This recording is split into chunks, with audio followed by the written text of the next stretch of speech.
Welcome to Shizi's channel. Thank you to all 500 subscribers, and more to come.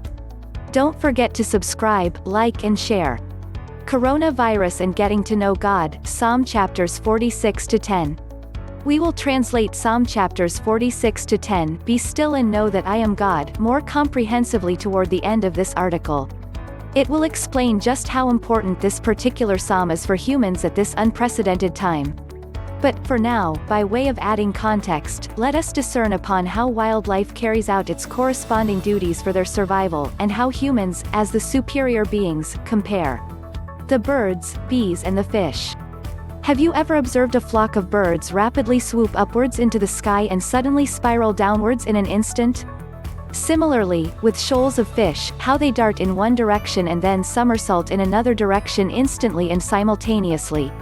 Awesome, I'm sure you will agree.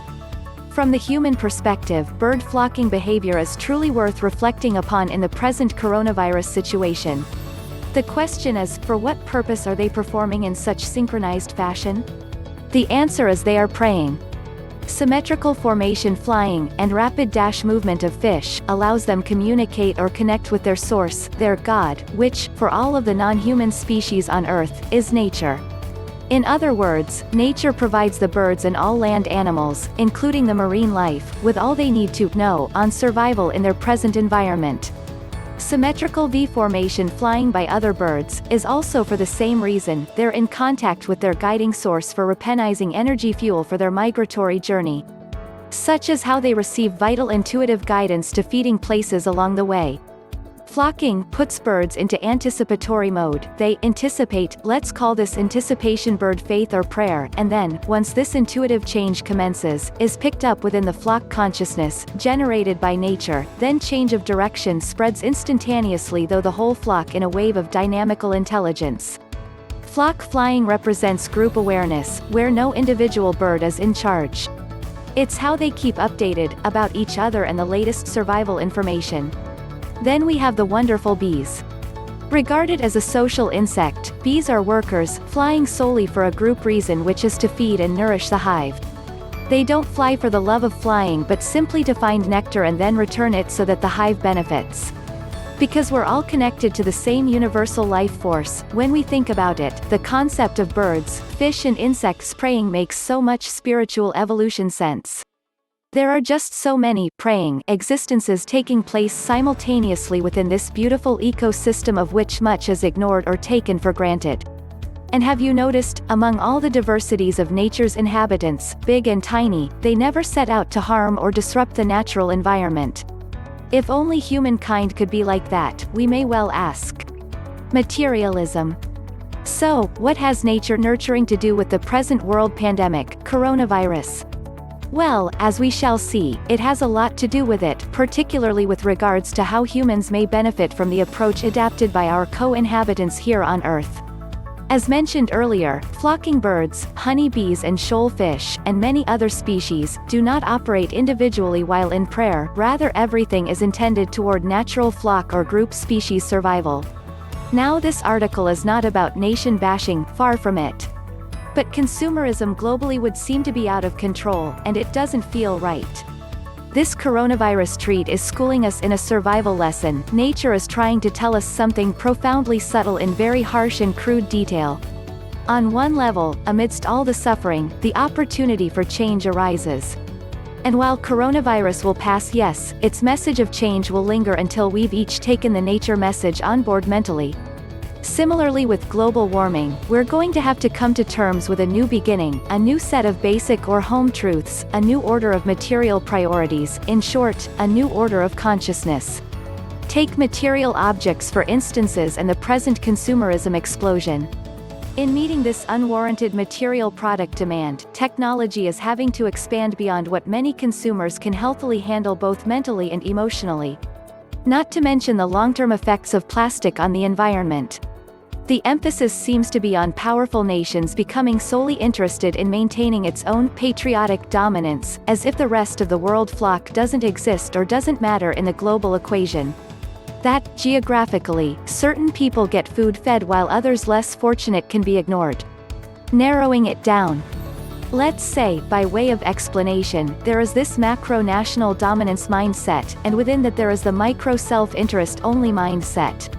One is feeding off the other, and the cycle of national dominance alongside individual self-interest only continue unabated. Now, of course, there's nothing wrong with furthering individual and national creativity. In fact, it's perfectly natural for humans to be creative, this is how we're wired. But this overemphasis on me, mine, ours has reached saturation point. Nature's innate intelligence has picked up on this, that something is out of balance on this planet. Reached our cycle limit.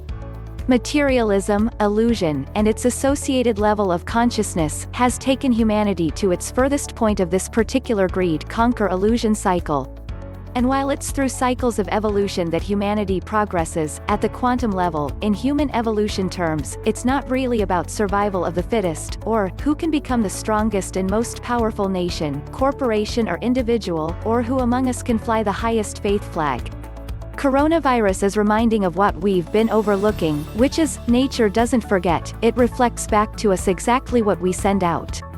Thus, nature's message, for our greater good, is to realign and develop a spiritual cosmic consciousness. In this area, the enlightened rishis of ancient India I believe knew the true secret of reality. But somewhere along the long corridor of time this pure wisdom has been mangled and diluted into meaning something entirely different. Lost in translation, we could say. This pandemic is reminding that our priorities are all mixed up and out of synchronization with the natural laws of nature. These laws are real and definite and require strict adherence to. Depending on the mindset, they will serve us either positively or negatively. Thus be careful of how our minds are being formed and conditioned. We've become artificialized. Humanity has become overburdened mentally and emotionally, thus creating many kinds of new and unnatural strains and stressors within the human physiology. The conditioned mindset appears that, simply by taking certain medications, everything will be okay. A programmed mindset that, once these problems are masked artificially, in a pharmacological sense, then this is fine. But it's not fine. Because these mindsets don't just go away, they've become subconscious patterns or addiction mindsets. Thus, proliferation of symptom ignorance conditioning continues in perpetuity. We've become almost sense-deadened, artificiality as the new king. This human numbness to reality and the natural environment has led to chronic accumulations of anger and discontent within the human psyche. It has come to the point that our once means of natural happiness have become blocked by commercialism and exploitation. Rather than happiness being a simple natural choice of will, much of this outlet has morphed into industries which for many can lead to addictive and compulsive patterns of behavior. Even much of the smart progress, sadly, for many, is at the expense of natural soul development and interpersonal activity. People are now walking and staring hypnotic-like into a fantasy world for the latest illusory world gossip.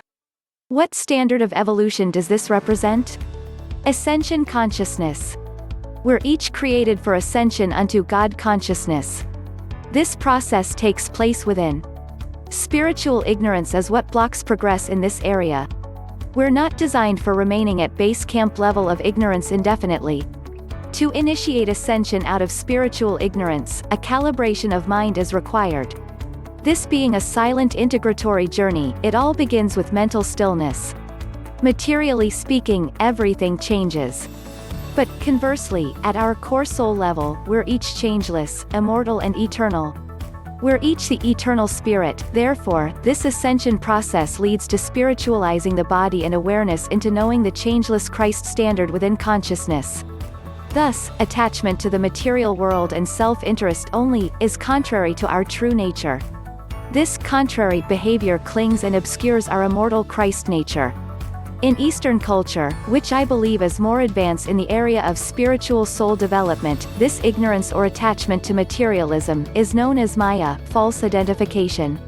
When we consider the lives of the great historical saints and sages of all cultures, and how they approached life, surely getting back to basics would represent major spiritual evolution for this generation too and beyond. In progressing soul evolution, silence indeed is the loudest form of prayer, it epitomizes back to mental basics. In dealing with the coronavirus situation, every single person makes an actually difference, including teenagers and younger. Each play their part in bringing about global coherence at this time of great need. The fact is, each meditating soul affects many thousands of the non-meditating community. And if these meditations were synchronized locally, the benefits worldwide would be enormous. Now that's a prayer worth engaging in. Stillness is the way. The first duty of each raindrop, on falling from the cloud, is seeking reunification with the ocean. To this end, practically, the raindrop answers only to gravity. Gravity is the medium through which the raindrop reunites with its source, ocean. For humans, stillness is the way. Psalm chapters 46 to 10 is here revealing the medium through we can each reunite consciously with source. And how we can gain direct communion in God nature by being inner still. Be still and know that I am God, Psalm chapters 46 to 10, in translation. Be still is to be still mentally, surrender all inner struggle, and know, meaning gain direct experience of transcendental silence, that I am, existence, or conscious now awareness, God, eternally vibrating higher self-consciousness. It's this dynamic of experiential vibrational silence, such as with Aum, Om, or God, which, when chanted, or recited silently, activates the subtle intelligence for experiential contact with transcendent Supreme Being. The important point is, God is a verb, vibrational, and not a noun, not a static title. Therefore, the word God has a specific vibrational resonance or quality, and it's this vibrational resonance that the psalmist is informing us to know directly within consciousness. This vibrational resonance in essence is experiential alive unconditional love, which state reflects Christ consciousness. From the mire of spiritual ignorance, vibrational I becomes the risen soul which knows, experiences, transcendentally, divinely, immortally. Lying beyond the relative world of phenomenal existence, transcendental silence brings about unison of soul with eternal transcendent, God. All that remains now is for this meditational stillness to be expressed through the body physiology, particularly through the heart chakra. This is necessary in order to root our expression as automatic behavior in the nervous system. Finally, in fulfilling this scripture within consciousness, and in conjunction with World Health Organization guidelines, not only are we raising the standard of our own spiritual life dramatically, but through the increase of antibodies or white blood cells into our immune system, we're also combating the spread treat of coronavirus immensely at personal and global level. Blessings. Thank you for watching. Don't forget to click the button below.